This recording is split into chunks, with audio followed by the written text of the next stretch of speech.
Olá pessoal, graça e paz do Senhor Jesus seja com todos nós. Uma ótima terça-feira para todos. Hoje é dia 10 de outubro de 2023. Seja muito bem-vindo ao nosso Imersão Bíblica, devocional diário de estudo das Escrituras Sagradas. E nesta terça-feira, Gênesis capítulo 43, com o tema O Responsável. E eu já vou ler o texto aqui para você poder já situar, né, o texto base aí de todo esse capítulo. Na verdade, a gente poderia pensar em outros textos aqui também, mas eu escolhi o versículo 9, que eu acho que ele nos dá um panorama geral desse capítulo, um bom panorama. Que diz assim, Gênesis 43, 9, diz assim: Eu me comprometo pessoalmente pela segurança dele.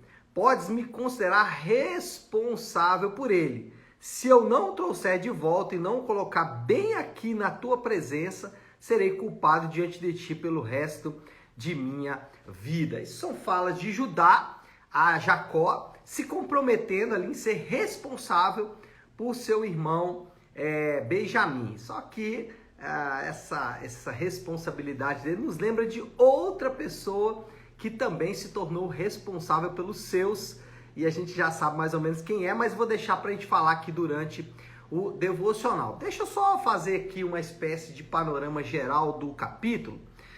O capítulo começa com aquela fome, né, que quem está de fora já esperava, tá? Então a gente sabe que a fome durou aproximadamente, né, talvez 7 anos, de acordo com o decreto de Deus, de acordo com a ordem de Deus, essa fome durou 7 anos. Essa fome foi o que causou a migração de Jacó e sua família para o Egito. Só que nós sabemos disso hoje. Na época eles não sabiam. Então talvez o que Jacó pensou foi o seguinte: a fome vai acabar, nós não vamos precisar ir lá no Egito novamente. Mas não foi isso que aconteceu, né? A fome voltou a assolar, continuou assolando, e eles precisavam então voltar ao Egito, coisa que Jacó não queria mais, mas não teve outra alternativa. E ele está, mesmo diante disso, irredutível em relação a enviar Benjamim para acompanhar a caravana dos seus filhos até o Egito. Ele não quer, ele quer realmente manter o seu filho ali, Benjamim.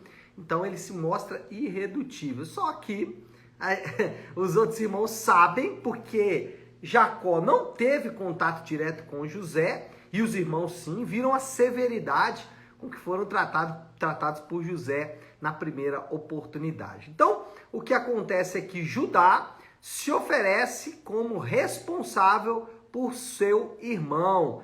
E isso já manifesta a liderança de Judá.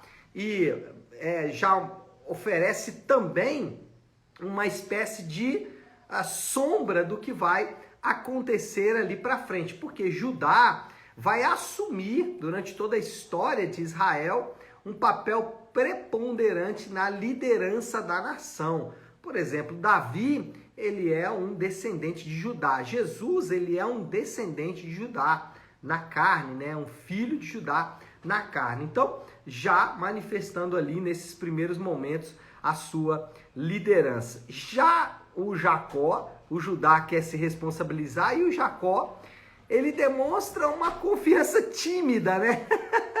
Lá no versículo 14, que também poderia ser aqui um dos textos base aí pra gente, o versículo 14 diz assim, uma espécie de oração de Jacó por seus filhos. Ele diz assim: que o Deus Todo-Poderoso lhe conceda misericórdia diante daquele homem, para que ele permita que o seu outro irmão, que é Simeão, né, e Benjamim voltem com você. Quanto a mim, se ficar sem filhos ficarei. Talvez aqui nessa oração de Jacó quebrando essa meio que uma espécie de idolatria ali por Benjamim, né? Nossa, não posso perder meu filho.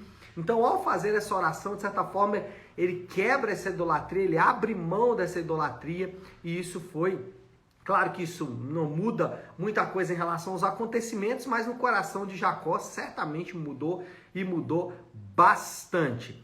Surpreendentemente, né, depois de acertar os detalhes com o pai, pegar Benjamim, descer a caravana, surpreendentemente, ao chegar no Egito, eles são bem recebidos. Olha só, né? Eles estavam tensos, preocupados e tal, mas de maneira surpreendente quando chegam no Egito. O mistério do dinheiro é solucionado. A primeira coisa, né? Eles já chegaram apavorados. Nossa, porque se você se lembrar, quando eles voltam do Egito no capítulo anterior, o dinheiro que eles levaram para pagar a comida estava nos sacos de comida. E agora ao chegar, eles já chegam falando, olha, nós não sabemos como, mas o dinheiro apareceu na nossa bagagem. O ajudante de ordens ali de José diz, não, tranquilo, relaxa, nós recebemos o valor. Se vocês tiveram alguma prata aí, foi o próprio Deus quem os deu. Então, a primeira coisa, solucionou o mistério do dinheiro. Como aquele dinheiro foi parar ali, né? Mas não só isso, também recebem o irmão de volta, né? Simeão já é incorporado ali à caravana e desespero, pânico, né? E surpresa absoluta deles, são recebidos na casa de José para um almoço, para uma refeição, o que era de todos os modos possíveis naquele momento e naquela sociedade, era extremamente honroso ser recebido na casa de uma autoridade tão importante do Egito, principalmente hebreus, né, sendo recebidos na casa de José. E isso ali surpreendeu muito eles. Então a chegada ao Egito foi extremamente surpreendente pelo lado positivo. E o último acontecimento aqui do capítulo é que José resolve honrar o seu irmão mais novo. Então ali à mesa dos hebreus estão ali os seus irmãos, né, todos eles reunidos, já Simeão e também Benjamim, e José manda que as porções dobradas ali de comida sejam direcionadas para Benjamim. A gente não sabe por que José fez isso, né? O texto bíblico não fala, mas pensando aqui um pouco, e isso é apenas um exercício aí de especulação, né? O texto realmente não fala sobre isso, mas talvez José queria ver como que era a reação agora dos seus irmãos, a reação dos seus irmãos quando um dos seus irmãos mais novos fosse honrado, porque o que ocasionou toda a ida de José para o Egito foi o fato de que os irmãos não conseguiam conviver com o fato, não conseguiam conviver com a situação em que José era mais honrado do que eles. E agora José talvez querendo testar isso aí, mas como eu disse aqui, apenas um exercício de especulação e também não é importante para o texto. O que o texto, na verdade, evidencia? Eu acho que fica muito claro para mim e para você aqui, pelo menos dois aspectos que o texto deixa muito claro. Primeiro, obedecer aos mandamentos do Senhor é a única alternativa lógica, é uma questão de lógica. Tá? Pensa comigo, se cremos que a Bíblia é verdadeira e a Bíblia diz que Deus criou todas as coisas, e esse que tem o poder de criar e governar todas as coisas, sustentar todas as coisas, esse que criou e tem o poder de sustentar todas as coisas, nos deu mandamentos. Gente, é uma questão lógica. Se Deus disse para não fazer determinada coisa, se Deus disse para não amar outros deuses no lugar dele, não é porque ele é alguém carente de amor, não. É porque essa é a única maneira lógica de se viver no mundo criado por Deus. Então, a obediência aos mandamentos de Deus, né, aos mandamentos deixados pelo Senhor, é uma questão de lógica. E aqui nós vimos exatamente isso. Esses filhos de Jacó, que ao longo da sua vida vêm quebrando mandamentos de Deus um em cima do outro, e às vezes quebrando mandamentos para tentar solucionar a quebra dos mandamentos anteriores, só trouxe prejuízo para eles. E eles, então, aqui nesse capítulo, eles pegam essa sequência de quebras de mandamento e interrompem essa sequência. Nós não vamos mais desobedecer aos mandamentos de Deus, nós vamos fazer tudo o que Deus manda fazer, tudo o que nós temos que fazer. Ainda que nesse momento aqui a lei de Deus era mais interior, né, do que exterior, ainda não havia decretos escritos, havia ali uma espécie de mandamento moral comum, mas o ponto aqui, de maneira geral, é dizer que obedecer aos mandamentos de Deus é uma questão lógica, no mínimo. E por vezes nós pensamos que desobedecer vai nos trazer prejuízo. E eu poderia citar aqui situações N em que a gente acha que desobedecer a Deus vai trazer vantagens. Então, um exemplo assim que eu posso citar, né? Por vezes pensamos que não observar o dia do Senhor, né, o domingo, como um dia dedicado ao Senhor, dedicado ao povo de Deus, dedicado à adoração, ao evangelismo, às missões, nós pensamos que se desobedecermos a isso, aliás, se obedecermos a isso, nós seremos prejudicados, vamos ficar cansados, a segunda-feira vai ser difícil, vamos ser prejudicados de alguma forma. E aí resolvemos então falar, não, vou desobedecer o mandamento para ficar aqui descansando. Só que isso é quebrar o mandamento de Deus, é uma questão ilógica. Se Deus diz, descansa em mim, Ele não vai deixar a gente cansado durante a semana, isso é óbvio. Eu estou dando apenas um exemplo, tá, gente? E aí é só um exemplo que me veio à mente, tá? Não tem nada relacionado a qualquer outro motivo. Poderia citar aqui N exemplos sobre tratar bem as pessoas, né? Não matarás envolve um mandamento negativo, não matarás, mas envolve um mandamento positivo também. Porque quando o texto bíblico diz não matarás, ele também está dizendo que tudo que nós fizermos para prejudicar pessoas é uma forma de matar. E mais, se podemos fazer o bem para alguém e não fazemos, estamos desobedecendo esse mandamento. E por vezes pensamos que se obedecermos o mandamento de amar e fazer o bem para pessoas que nos são tóxicas, né? A gente vai ser prejudicado. Então qual é a ideia? Sai fora do tóxico, abandone o tóxico, deixa o tóxico para trás. Só que o texto bíblico não diz isso. Então estou dando dois exemplos aqui para mostrar que obedecer é sempre a melhor solução. E aqui os filhos de Jacó mostram isso. Eles obedeceram. Qual foi o resultado? O resultado foi exatamente que as coisas andaram muito bem para eles. A segunda evidência aqui, né, a segunda coisa que o texto evidencia aqui é a responsabilização de Judá por Benjamim. E essa responsabilização, deixa eu ler o texto de novo aqui, que é 43, versículo 9. Então, versículo 9 diz assim: eu me comprometo pessoalmente pela segurança dele. Podes me considerar responsável por ele. Se eu não trouxer de volta e não colocar bem aqui na tua presença, serei culpado diante de ti pelo resto da minha vida. Duas aplicações sobre isso aqui. Primeiro, uma aplicação pessoal. Qual é a aplicação pessoal? Nós somos pessoalmente responsáveis pelos nossos irmãos. O padrão do Novo Testamento é irmãos cuidando de irmãos. Então, aquela história de que, existe um grupo seleto de cuidadores e um grupo de pessoas que são cuidadas, ela não é verdade. É claro que talvez se você está começando agora a sua caminhada na fé, vai exigir de você, até por experiência, você ainda não conhece a fé, não conhece a palavra de Deus, vai exigir de você nesse momento que você seja mais cuidado do que cuide. Mas a ideia é te preparar, te treinar para você cuidar de outras pessoas no futuro. Então a aplicação pessoal aqui somos pessoalmente responsáveis uns pelos outros. E aqui tem uma outra pegadinha, né?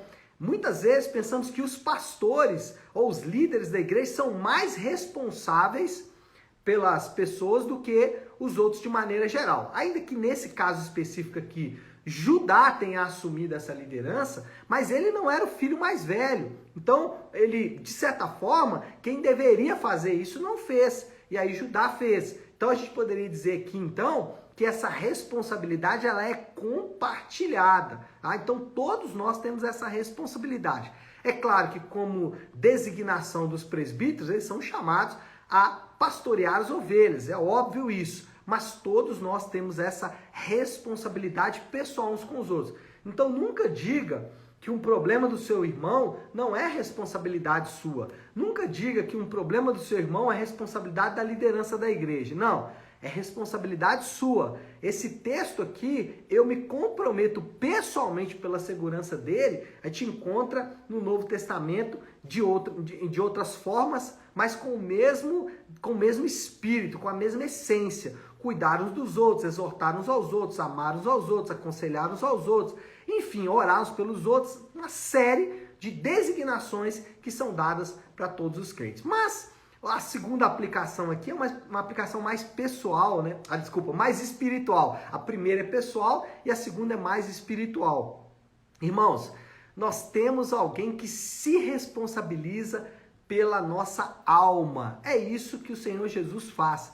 quando ele assume o sacrifício substitutivo na cruz do Calvário, ele está se responsabilizando pela minha e pela sua vida. Tem um texto muito lindo lá no Evangelho de João, onde Jesus diz: as minhas ovelhas ninguém as arrebatará das minhas mãos. Por quê? Porque eu sou responsável por elas.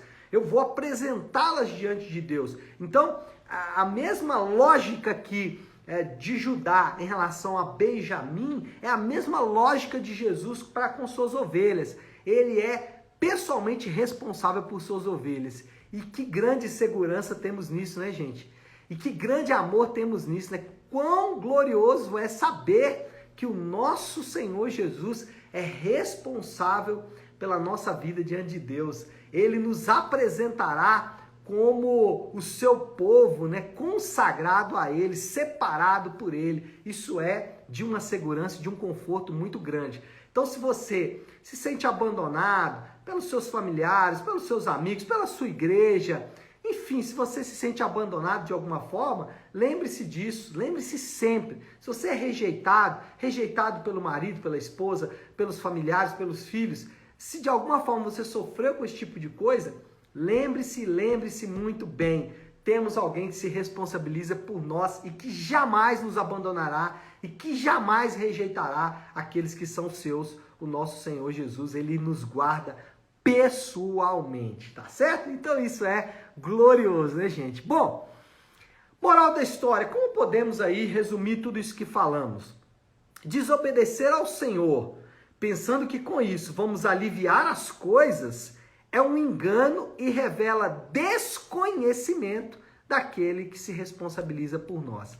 Aquele que se responsabiliza por nós deixou mandamentos. Quando desobedecemos aos mandamentos, sabe o que estamos dizendo de outra forma?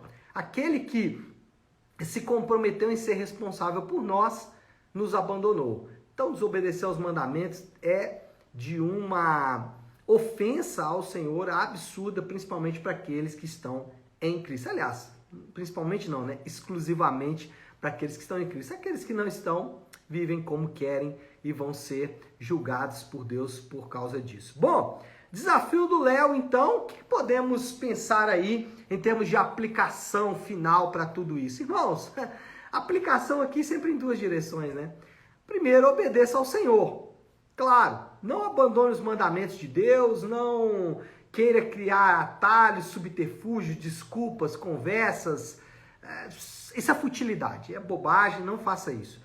E atrelado a isso, obedeça por uma motivação apenas. Não obedeça porque se você não obedecer, Deus vai te pegar, né? E aí é uma obediência pela lei, ou não obedeça por egoísmo. Se você obedecer, alguma coisa boa vai acontecer com você. Não pense nisso. Obedeça simplesmente porque aquele que se responsabiliza por você deixou os mandamentos para você obedecer. Ou seja, aquele que disse, olha, eu vou te apresentar diante de Deus, ele deixou mandamentos. Ora, não é um motivo muito mais nobre? E, aliás, o único motivo pelo qual devemos obedecer é para a honra e glória dele. Tá certo, meu povo? Acho que podemos orar, né? Já estamos aí com o tempo avançado. Vamos fazer isso, se você puder, para o instante o que está fazendo e vamos juntos buscar a Deus em oração.